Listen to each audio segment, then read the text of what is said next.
Anime is such an incredibly educational medium. We are so lucky to have many protagonists that serve as role models of virtue, honor, friendship, hard work and compassion. They lead by such a strong example of idealism and a completely unhealthy outlook in regards to human nature. What? Fuck, no, cut that. They lead by such a strong example of kindness and selflessness. Yeah, except for ELAINA. ELAINA doesn't give a fuck.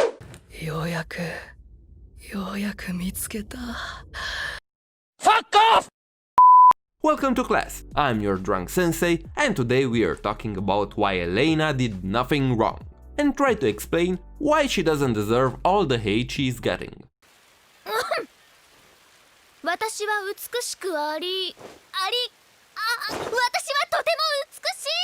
No matter if you consider her a relatable and cool character, or just a self-centered bitch, I hope you'll join me in this class. So, take a seat back, relax, and... wait, no, I mean open your textbook and pay close attention, you'll need it for the next exam. Yeah!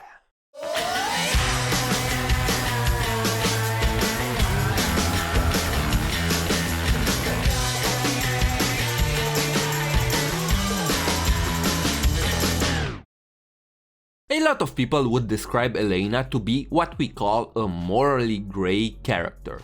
In case you lived under a rock and you don't know what that means, let me explain it to you. Morally grey is someone that is considered neither a good or a bad person. Someone between the two spectrums that usually acts in both ways depending on the situation and personal beliefs. A good example of a widely known morally grey character would be Robin Hood, because he steals from the rich and gives it to the poor. Do you see? Stealing in itself is seen as a bad act, but his reason behind it can be considered good, thus putting him in the middle. Anyway, where was I? Yes, ELAINA. People say she's a morally grey character, and some even go that far as to call her a bad bitch. I mean, an arrogant, self-centered, heartless witch that doesn't care about anyone else besides herself.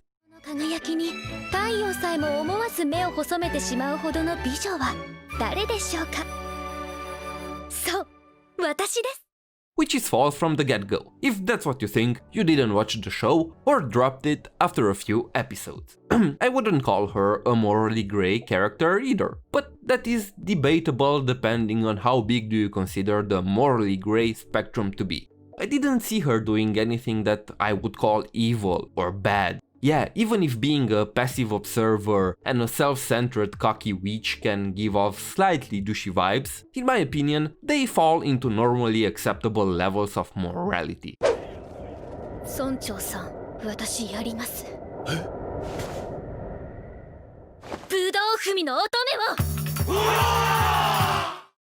I quite like that part of her, to be honest. It makes her feel much more closer to an actual human being than a one-dimensional puppet that acts and talks like this idealized version of a human being. I think that the main issue here is the mischaracterization done by people that try to project their white knight syndrome onto her because of multiple reasons. Those can range from personal experiences and biases to anime stereotypes when it comes to how an anime protagonist should act, or they just mad cause she got bigger balls than them. Okay, sorry, it was a joke, okay? Look, she's not a bad character at all, and it's okay not to like her. I find it quite normal for people to dislike her, because she displays some traits that may not bode well with others.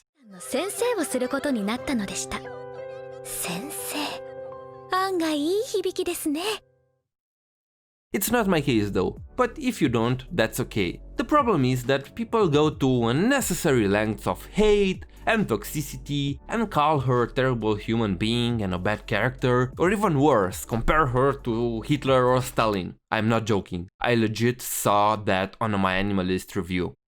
Just because you don't like someone, that doesn't make them a terrible human being. I don't like a lot of people around me because they can be real pricks sometimes. I'm looking at you, Steve. Stop taking my fucking mug at work. But I won't call them a terrible human being. Except for Steve, he can go to hell. I can tell that all the white knights that forced their morality on her were never in a situation that would require them to put their lives in danger for the sake of a stranger. Look, don't twist it, I'm not saying don't help others. No, if you can go out of your way to make someone's day better, you should do it. But no one in their right mind would put themselves in front of harm for someone they just met. If you think so, you are extremely naive. I'm going to get so much hate in the comments, I can already see it. Fuck, how can I say this without people twisting it?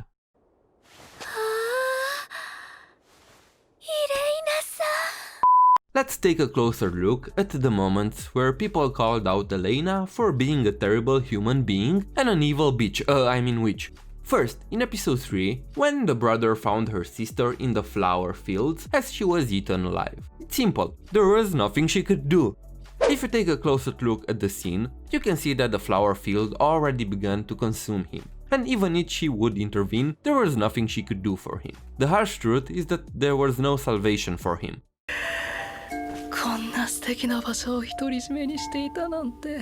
Another thing that people said is, why didn't she destroy the flower fields? Isn't she an all-powerful witch?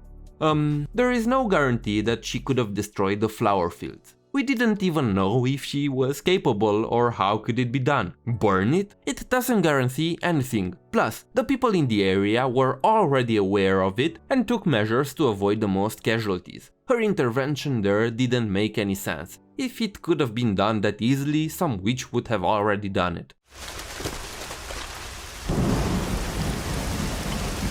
The most hate Elena got was when she didn't save Nino from her abusive master. This is indeed a moment when she could have taken direct action to help someone, but she chose not to.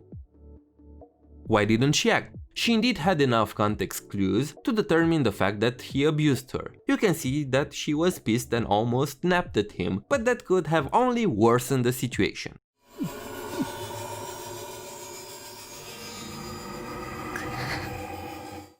Sometimes butting into people's life, even if they need help, can complicate and make the situation even worse. You can't just brute force your ideals onto people without taking full responsibility. Let's say that she would have saved her. Then what? She was a defenseless orphan. Chances are that she would get back into a similar situation, or that the man would just go after her and make her life even worse. What's the solution then? Kill him? Sure, he deserved it, but that would make Elena a criminal. We don't know how much authority witches have in this world, or how much they are allowed to do or not, but I'm pretty sure she was not allowed to kill him without facing serious consequences. Report him? I think slavery is legal in that world. I don't think he was breaking any laws or anything. Take her away? Again, she would break the law. And she's a traveling witch, so the girl could not go with her. She was very limited in what choices she had. Real life doesn't work like that. She's not a shonen protagonist that projects their idealism into people without taking any kind of real responsibility or putting some thought behind how her actions would affect the situation in the long term. She's not enabling the abuser. She realized that acting on impulse can 1. Worsen Nino's situation, and 2. Cause more unnecessary trouble for herself.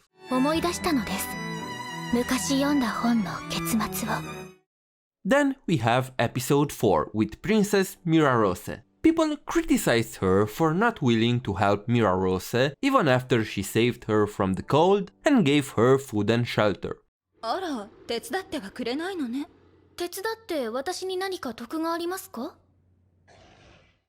I think that the people that are criticizing her here are the biggest hypocrites. Let me ask you, if someone would save your life and after that would ask you to put it at risk again, would you accept? Would you be like, sure man, you saved my life, so even if I don't know you, let me risk it again? No, the majority of people would be, fuck no. I think that there are people that would do so. That's true, but the majority won't, and those are facts. Just because someone saved your life doesn't mean that they can demand something that would put it in danger again. And Elena did help her as much as she could, but at the same time she still prioritized herself and tried to keep herself out of the danger. You can criticize her for that, In the end, she ended up joining the fight anyway, which shows that she cared and developed a little attachment for Mirarose, but she was already far too gone. There was nothing she could do for her. どう？美味しい？そう、よかった。でもやっぱりあなたが焼くパンにはかなわないわね。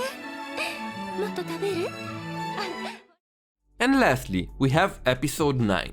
People didn't criticize Elena here, but I want to give it as an example that if you had any doubt in her, this episode confirms and shows a lot that she cares and is genuinely a good person. The inability to save the two girls affected her so much that she ended up broken down and crying.